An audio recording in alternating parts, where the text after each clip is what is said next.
Okay. Well, this is my first time using YouTube Live, so bear with me as I navigate this system.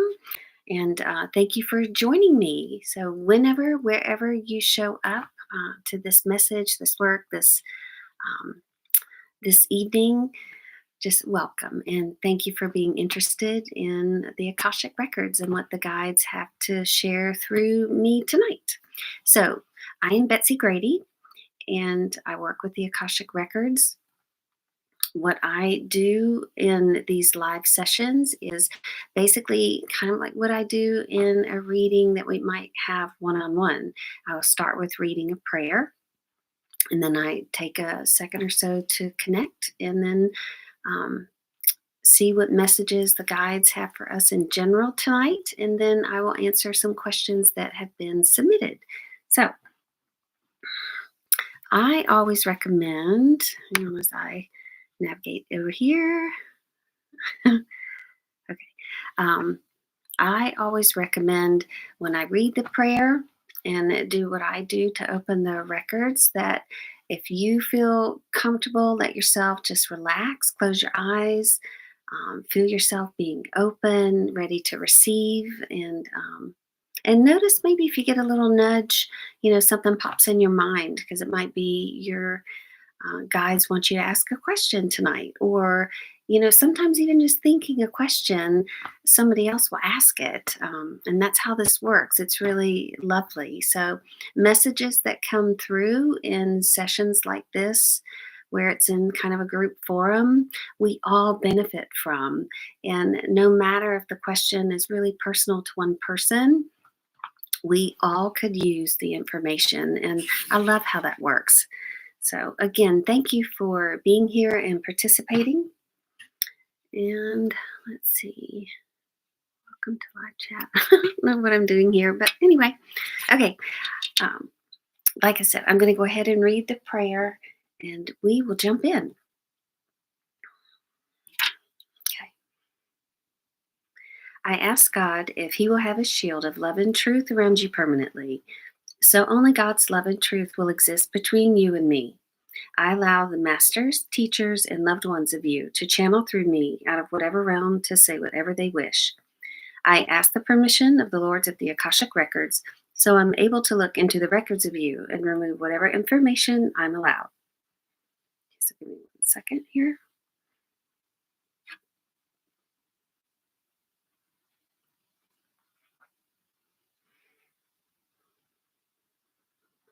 Okay.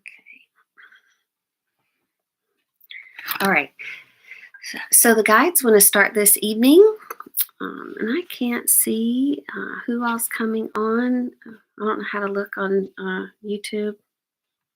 So I hope I can find where questions might be if y'all do send any in. But anyway, um, okay. Oops, not want to do that. Oh well. Anyway, we'll figure it out. Um, So the guides want to start today by saying there is really big energy going on this week, and there really has been since the year started, and you've all felt it. There's been such gosh, just that shift after shift after shift, and many of you are feeling like, oh my gosh, what's going on? The days are getting ahead of me, and it just feels like things are happening, and that's because they are happening. And if you follow astrology in any way, you probably already have an idea of some of the things that the planets are stirring up for us. And if you don't follow astrology, that's okay too. One thing the guides would have you know is, astrology is part of the universe and it's part of this, cosmic design that we're all in and living with. And they put it here, it just gives us more to play with and more things to, be interested about. And we all know that the tides are affected by the moon. And so you have to believe that we too, as human beings, because we are mostly water, are affected by the moon and all the other planets. I mean, there really is something to the art of astrology or the science of it, whatever you want to call it. And so the guides are saying there's just a lot in motion this year. And if you ever haven't had an astrology reading and you're thinking about it, maybe this is the time to get one. And one thing though this week that they want you to know is love is already in the air, even though Valentine's is technically next week.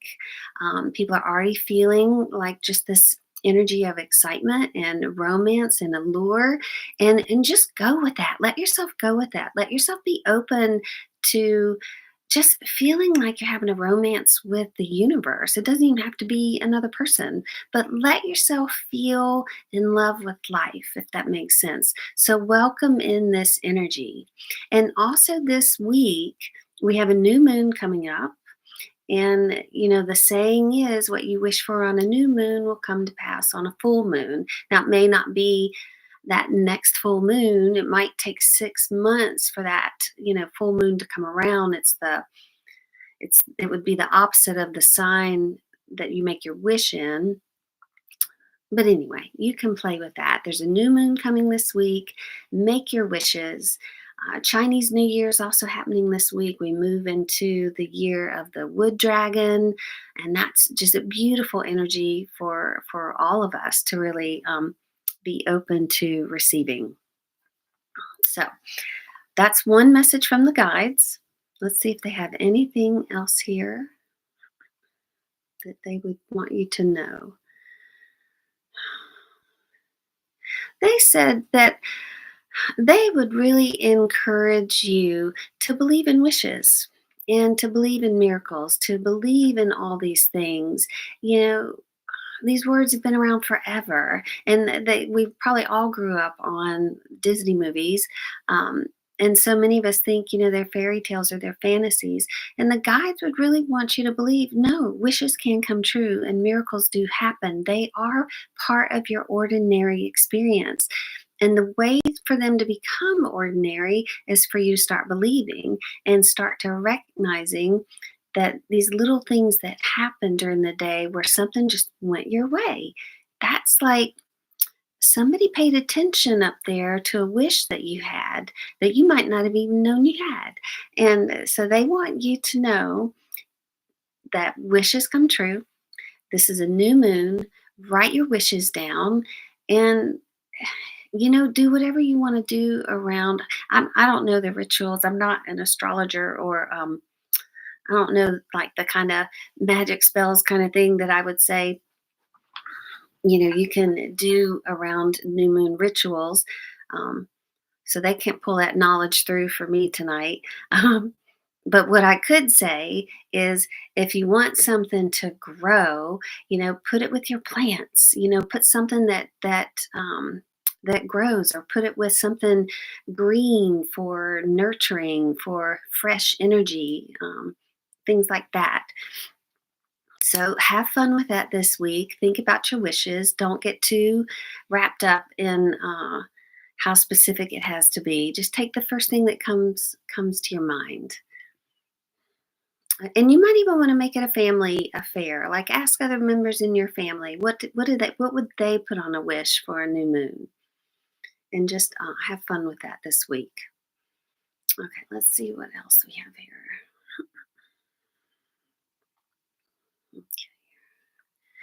So we are preparing, they said, for more change to come this year. So the energy that we've started out the year with, all this change, um, is going to continue. This is going to be a busy year for most everyone.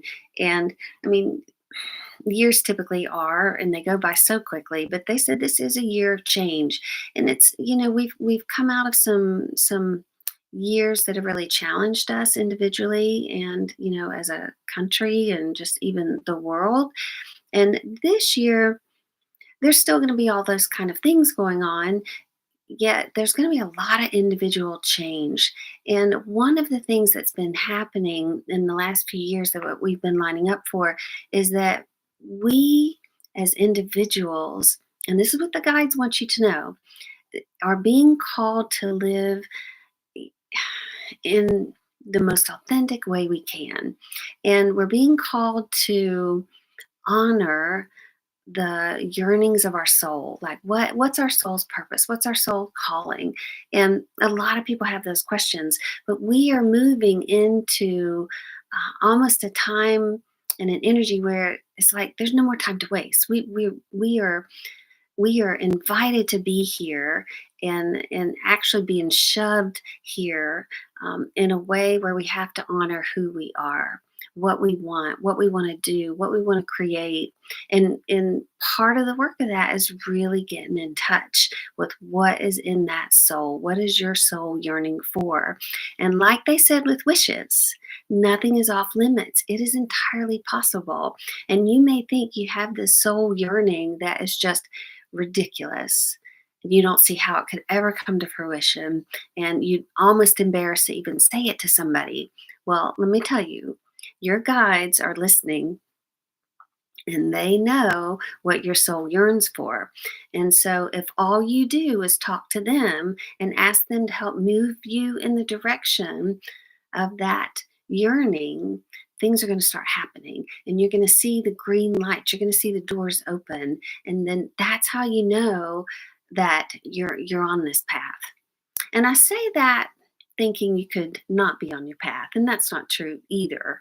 um, there's just a path of least resistance and sometimes a path of detours and obstacles, which sometimes are necessary. And the point being, look at everything, question everything. What does it mean to you? What are you learning from it? Is this obstacle, giving you the opportunity to grow in a way you wouldn't have otherwise? Or is it telling you, hey, turn around, go back, go this way? So really pay attention, be aware. And when you can do that, it just feels a little bit easier to navigate, as you move through life. And you also feel supported by your guides. And they really want you to know they're there. They're there and they're listening. They can hear everything. And on top of that, your loved ones in spirit are very much invested in what you're doing here. And they want to participate. They have opinions. And so they too are finding their ways to connect with you. Okay. All right, let's see here. I am going to hop into some questions here that came through. Let's see. Let's see here. Okay. So thank you all for joining still and signing on. Hang on, I'm pulling up my questions, so bear with me for 1 second. Mhm. I think I need to print them all out before I get here. Okay, first question. Let's see here. Okay, what do I need to do to make sure the project I've been working on for so long will be published sooner than later? I'm concerned the exclusive material I was able to get will no longer be exclusive if more time passes. I feel like I've done everything I can in my power and I'm unclear about my next move. Okay. And then I know the guide said last time March 1st, but I really don't know what that means. Okay. So let's see if we can get a better answer for you.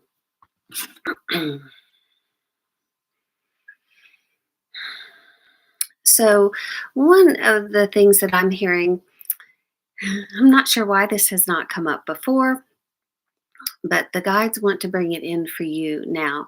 They would like for you to really look at the concern and the anxiety and the fear that you have around that material being taken.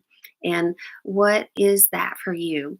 And so part of this is you're moving through that fear and realizing to trust in this process, trust in this work, trust in your connection to the material, trust that you're the one giving birth to this. Now, one of the things they want you to know is you do have a past life where you were a prolific creator. And oh my gosh, they're taking me. Do you remember the movie Mozart and how he just created? And I forget who was the man that was jealous of him. And I guess he ended up dying and he took Mozart's last composition or something. Anyway, they're saying it was a very similar story that you had in this existence. You were a prolific creator, and you were turning out story after story after story after story. Now I don't know if that was, you know, kind of like a fiction writer or whatever that might be, but they're just saying you just kind of like Stephen King. He writes a book a week, I think. But they're saying for you, there was a contemporary that was also very envious of your work. And I'm hearing that you know that person in this lifetime, and that you are in the same circle. It's a different relationship this time, but that person is still in your arena. And they stole your work and betrayed you. And so that piece of work in particular, even though it had all the markings of mm,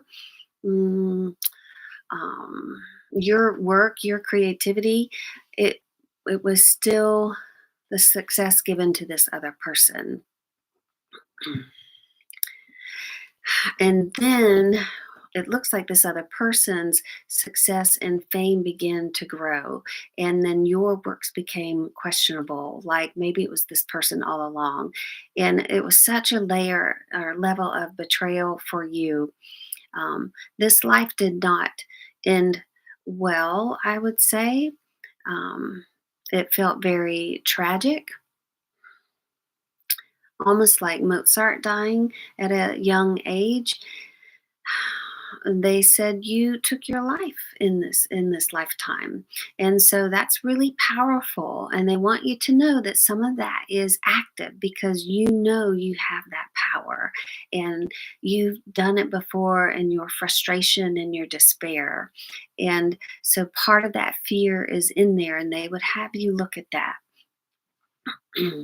They would like for you to move through that fear this lifetime and realize the success you have is your success, and it's going to be your success, and that isn't a fear you're going to live out again. You've already had a lifetime where you've been betrayed in that way as far as your creative work. It's not going to happen again this lifetime, and they want to reassure you that.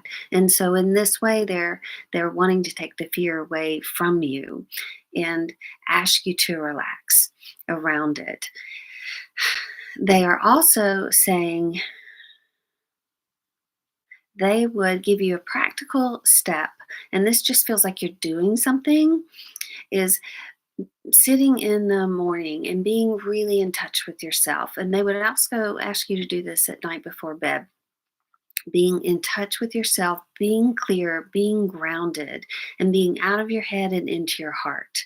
And they want you to think of this work that you're doing and really see your name under that heading. They want you to see that article, and they want you to feel grateful that you had the opportunity to bring this material forward. And it is about almost acting like it's already happened because it is happened. It has happened. It is there. And you're just trying to catch up with it, if that makes sense. The world is, so to speak. And maybe the editor is too, but it has happened. They are showing me the title, the headline. I see your name, um, and it gets out there. I don't know what the timeline is, but before you go to bed at night, hold that vision of the headline and your name, the article in all of its, content, and really feel grateful for that. They do want to let you know again, it's going to be bigger than you think. There's more going on. Okay. Thank you for asking that. Okay. Here's another question. Oh, wait, here. So someone wrote in, and I do like to keep this anonymous and not use names. Um, can you ask my guides about, and they have a person's name, intentions towards me? Let me see if we can get any information here.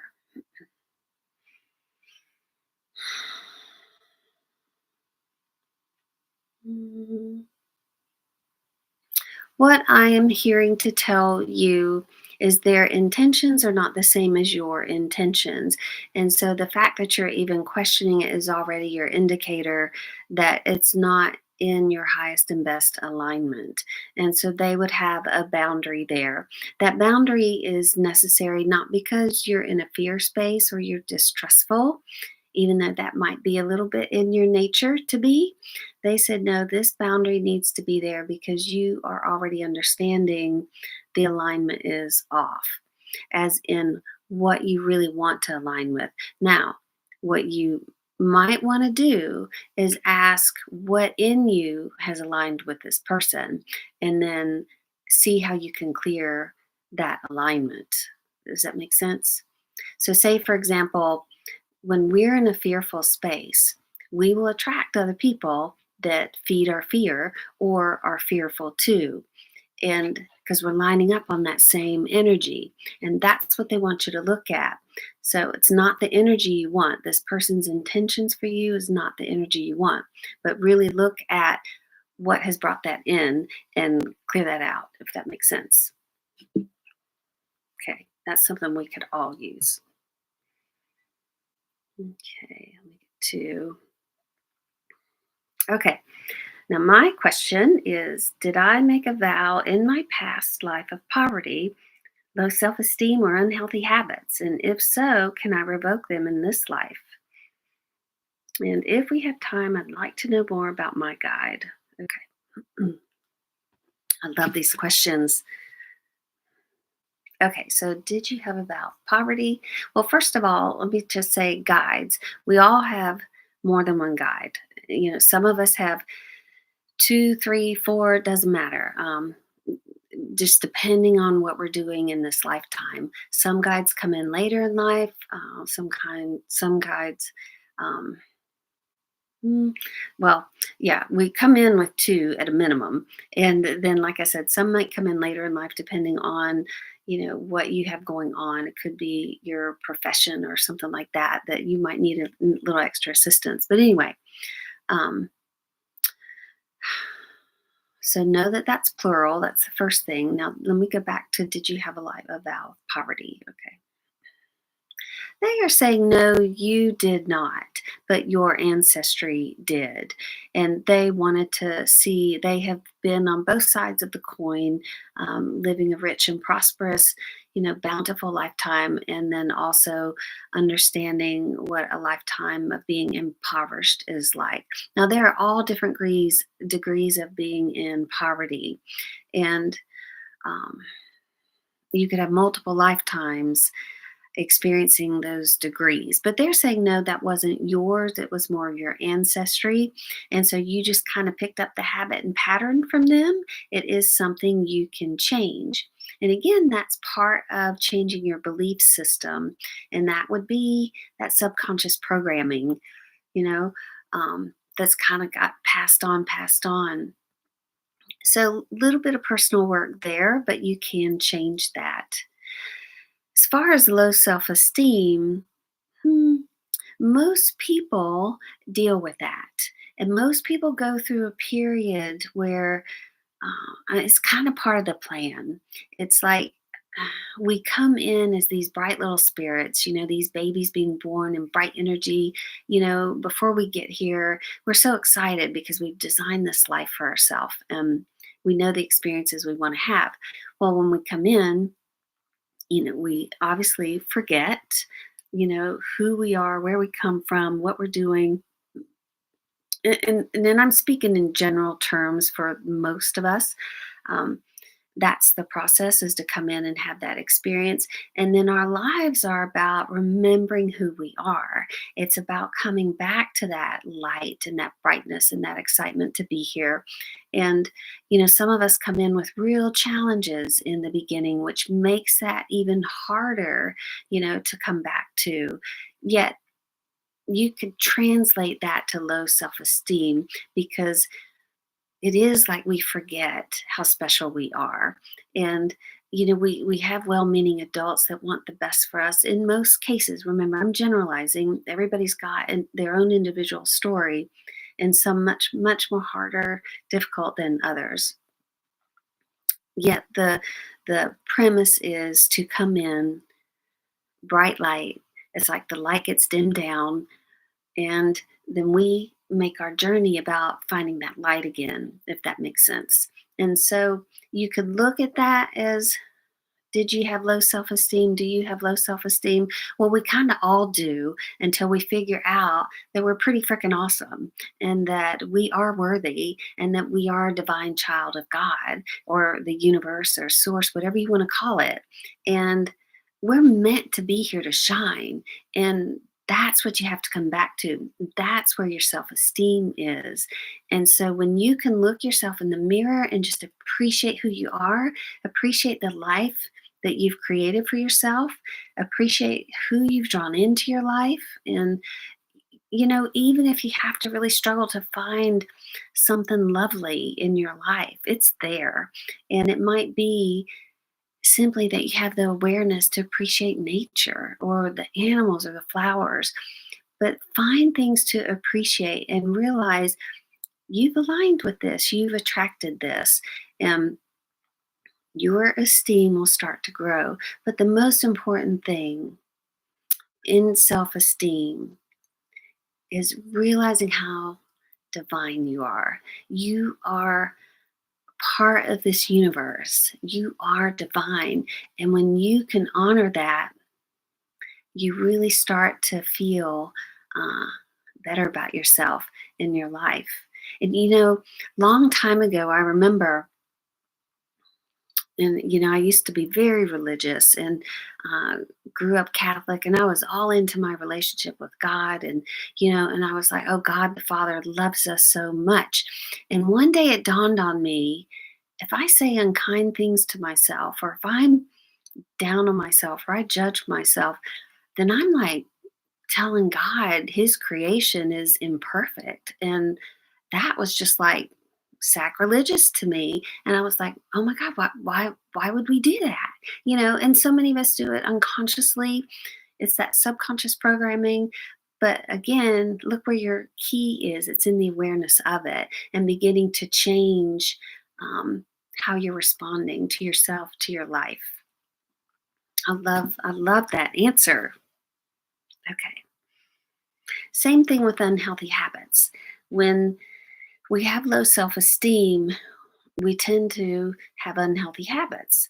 And that's because we haven't learned to really respect and care for ourselves, our bodies, and our minds, and that connection to the divine within us. I mean, we really house divine energy. That's what our bodies, are doing. And so when you do get that self esteem and you do feel that connection and you do start to have that love and you realize how amazing you are, you start choosing better for yourself and healthier for yourself. But that is part of the path too, is to come into that place. And when you live a life that's been long and hard and you just feel like, poverty's been my story, low self esteem's been my story, unhealthy habits. When you make it to the other side of that, it's almost like it's grand in its feeling, if that makes sense. It's how when you've been down so low and then you get up so high, it's like you almost feel even higher because you were down so low, if that makes sense. So the reward and the feeling of I guess greatness is the one word that's coming through, is in equal measure to the struggle, if that makes sense. So it'll make it all worth it.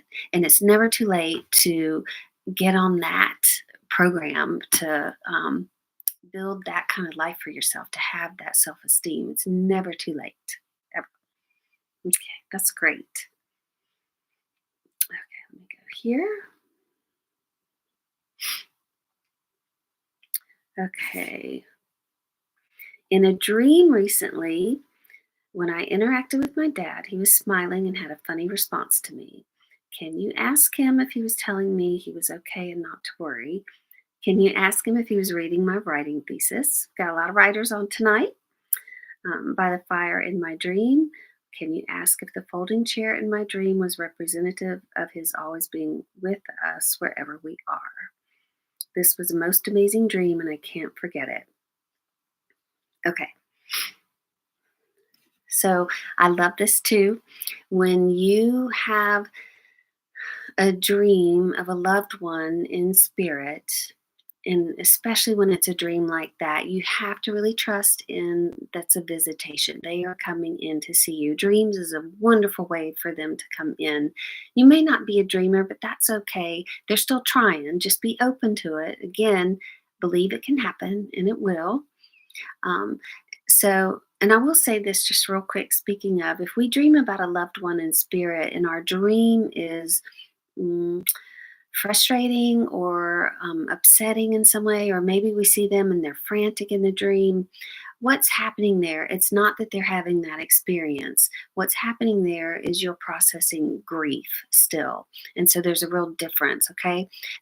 When they're visiting, they're always going to be lovely and positive and they're going to feel good. Whether they say anything or not doesn't matter. So, yes, that was your dad in the dream. Let me ask about that folding chair. Yes, he is reading what you're writing. He's always reading what everybody's writing, he said. But let me see what that folding chair is.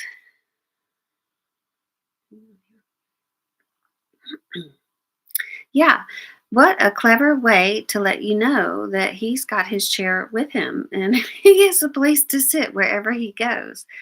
Um, so he is telling me to tell you he will always be pulling up a chair, always be pulling up a chair, that he has that with him. Well, that's just lovely. So wonderful for you to have such a lovely visit with your father. Okay, let's see here. Now I want to get to a few questions over here that you guys have typed in. Let me see. Mm, Why does it say I'm having difficult with relationships with others, or I'm not comfortable communicating, being with others? Okay, so something has shifted for you. I don't know if y'all can all read the questions. Why does it seem that I'm having difficulty with relationships with others, or I'm not comfortable communicating and being with others? I was never this way. It was always the opposite. Okay, let's see what your guides say here.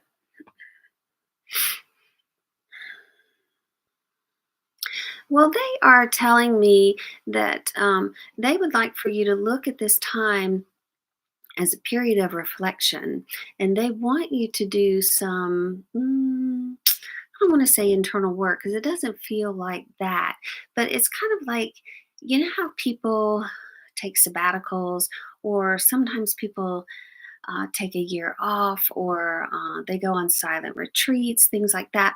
And the guides are telling me that for you, you haven't lost any gift or skill or anything like that, but they've kind of forced upon you a silent retreat, if that makes sense. And they're using that in quotes.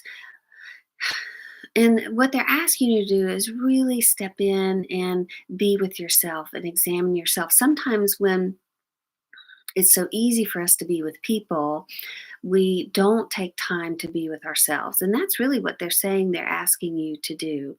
And there's some things for you to discover about yourself. And it's almost like they want you to look at this as kind of like you're being gifted an introverted phase, if that makes sense. And part of that, they're telling me your sensitivity is growing and your awareness is growing. And so this is really necessary for work you're going to be doing in the future. You will come out of this. You absolutely will come out of this. It's not who you are at your core, but it's necessary right now. It's preparing you for something in the future. So I would be mindful of what you're dreaming, what is coming to you in the morning when you wake up. If you're journaling, what you're journaling, what kind of thoughts. But they are saying your sensitivities are growing stronger, your awareness is growing stronger, and this will serve you in some way in the future. And you will find that you are back in that comfort with people again in a different way, in maybe I would even say a wiser way, a more aware way. And also the people that are coming to you in that you will rendezvous with, so to speak, will be different, and they'll reflect this shift in you. So it's actually kind of exciting. Okay, let's see. And I'm looking at questions. Would you ask my guides if all my prayers and affirmations are working and when will they manifest? Okay. Okay.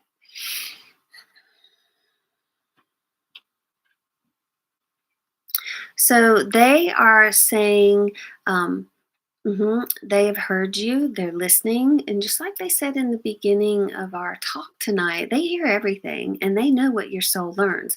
So, one thing, sometimes things don't manifest that we think we want.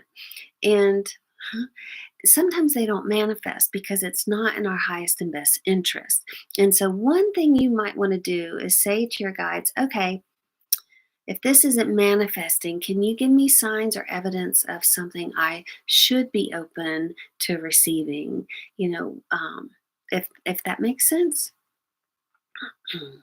And I have a funny story for that. I used to have a store, and um, I had a metaphysical center, and next to me was a hair salon, and we shared kind of a back room somewhat. Our bathrooms were back in the same space. Well, and I am all about expanding and evolving, and I want to bring new things in. And so in my center, we had past life regression, we had massage, we did, we did all kinds of things. And I wanted that space. And I just kept envisioning, like, oh my gosh, I'm going to put float tanks in there, and I'm going to put, oh, what else? Sound things in there. We were already doing sound stuff, but I was going to have like a sound room and gong and, back in the day. And for 6 years, I wanted that space. And 6 years, I'm like picturing it, imagining it. I just knew, I could just expand this center. And long story short, I started doing readings full time, and I was still doing that then, but I was still envisioning like what to bring to the community. Well, ended up, I made a decision to get out of the space. And I think I made that decision on a Friday. I told the landlord that I was leasing the space from on Friday that I would be leaving, and the massage therapist was going to take it over. I kid you not, on Saturday, the hairdresser put in her notice to leave. And I about fell out. But all I could do was laugh. And I thought, oh my God, she played her part for me. I was never meant to expand that way, but I didn't know it. Man, for 6 years I was sticking to that vision. And and the very next day she put in her notice. And it ended up becoming a bakery. Well, no, it became an art store first. My cousin did that. Anyway, it's been really neat to see looking back. So I would encourage you, if something's not manifesting, be open to what other avenues your guides are trying to get you towards. And what they would say is shift your prayers and your affirmations a little bit. And the easiest thing to do is to be grateful. Be grateful. Be in the place of gratitude. And they're not saying be grateful for the things you want to manifest. They're saying just be grateful, because when you can look around and appreciate what is and what you're so thankful that you've already attracted, that flow of things to be more grateful for start coming in. One thing I say in the mornings, and if y'all have listened to me or read anything, I love the MBOs by Tom Moore, and I have really taken those to a different level that works for me. And one thing that I will say in the morning is I request the most benevolent outcome, that I get things to be grateful for all day long. And then I say thank you. And that sets that in motion, if that makes sense. I feel grateful in the beginning, and I really do. I find things all day long to be grateful for. And if you could even just start saying that one little statement in the morning, you're going to see a shift in the flow of things coming to you. That was a great question. Okay, when am I moving and where am I moving? Okay, let's see. When am I moving and where am I moving?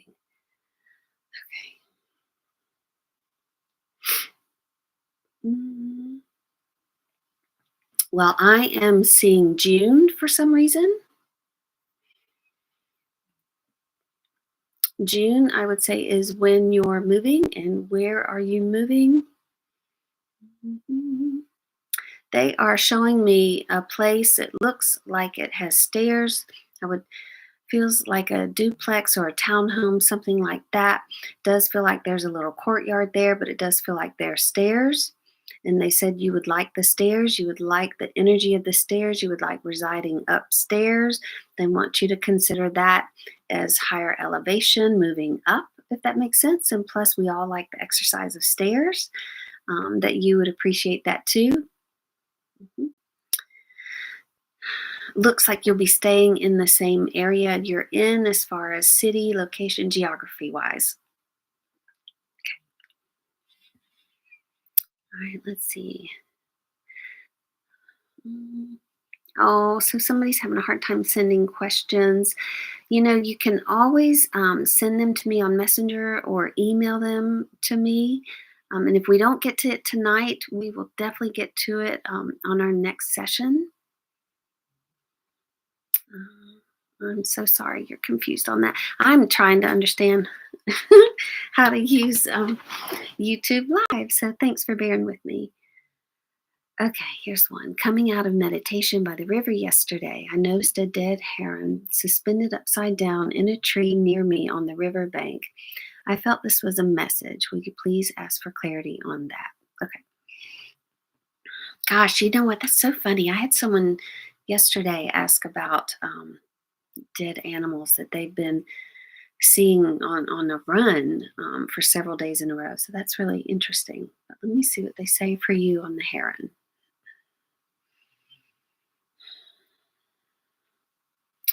Well, you could look up the meaning of heron and understand, what message that animal brings. Let me see here. Give me a second. I'm going to see if that means something specific for you. I'm curious if you felt an impulse um, to take it or bury it in some way. So, what I'm hearing is to honor the first impulse that you had with that, and that's okay if you didn't or did at the time, but that is something to pay attention to. They are they are saying that that is part of life. It is part of that cycle of life, and it is sadness. It breaks your heart to see that, and but they also want you to know that there's not a message in particular I'm hearing for you, like an omen or some kind. What they are saying is that you hold that bird in a state of grace and you recognize the tragedy of it as far as we humans think about things like that. But they said the love, the feeling, the energy you had for that beautiful animal went out into the world, if that makes sense.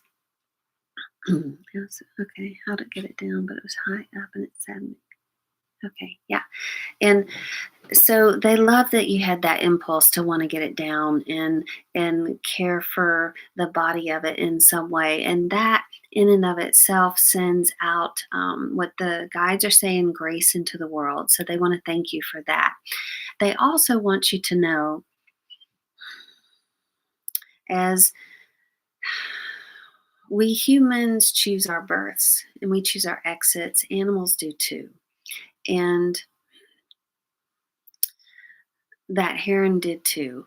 And so, on some level, that was intended for that heron, and it was intended for you to see it. It was intended to evoke a feeling of love around that heron and a love for all animals. So when we can send love to one animal, we send love to all animals in the animal kingdom. And so they want you to remember that. And so when you see a scene like that, and is probably going to happen to any of us in here. They said to send love and blessings out to that creature and for bringing awareness to the perils of their lives. And may it, inspire you to do something more. It could, um, but there's no pressure on that and no judgment on that either.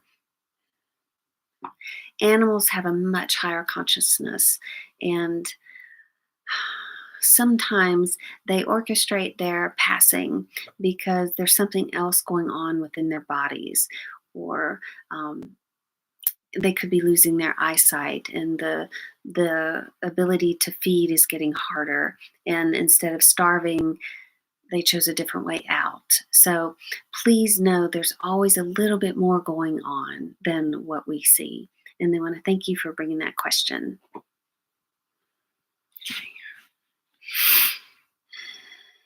Okay. When will my relationship with my daughter improve? Okay.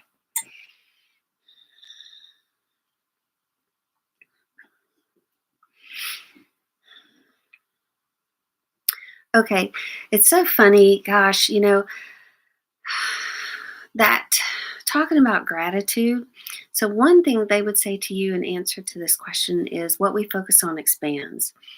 And so, when we focus on things to be grateful for, we get more things to be grateful for. But when we focus on things that aren't working in our life or that we're struggling with in our life, it just feels like that struggle gets bigger and then bigger. And like, oh my gosh, it won't change, it won't go away. And I'm still dealing with this. That's because what we focus on expands. And if you could just repeat that to yourself and focus on this, oh, I love this idea. Your guides are saying they want you to go back and they want you to think about when she was born, when you were even carrying her, and the excitement that you had or felt in being her mother when she was young. They said go back to that and keep feeling that, be in that moment and feel grateful for that, because you know what? She chose you to be her mom. You chose her, to be her mom. And there's there's a soul contract being worked on here. And if you could kind of be hands free for a little while and just say, you know what? I am going to let go, and I'm just going to let things unfold like they're meant to. And I'm going to trust that this is all part of a grander plan that I can't see right now. They are saying you can accelerate that improvement by doing that.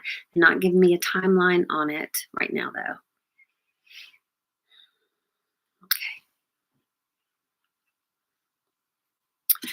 Okay, let me see here. Any messages from my guides today? You know, your guides would say thank you for joining, and there's some nuggets in here already that you can pull from tonight. And if they had one message for you, they would say you are beautiful. And they would want you to look in the mirror and look yourself in the eye and tell yourself how amazing you are and that your life is getting better and better, and that they are going to bring you evidence of that this week. How about that? Okay. Okay. Let me see here. Okay, you guys, I am going to wrap us up for the evening. I'm trying to keep us under an hour. And I just want to thank you all for joining. I want you to save your questions. Please feel free to email them to me. Send them in again next week if we don't get to all of them. You can reach me on Messenger, but send them an email is going to be the easiest because I can just go right through the list. And I do want to thank you for being here and all these beautiful messages that y'all brought forth tonight with your questions. And again, you have to say, this is your collective energy that brought this together. And so I have a lot of gratitude for you. Have a wonderful evening. Have a wonderful week with the new moon and all this good stuff. Despite the struggles and challenges, there's still some really good stuff to be grateful for. And I look forward to some stories. Okay, bye.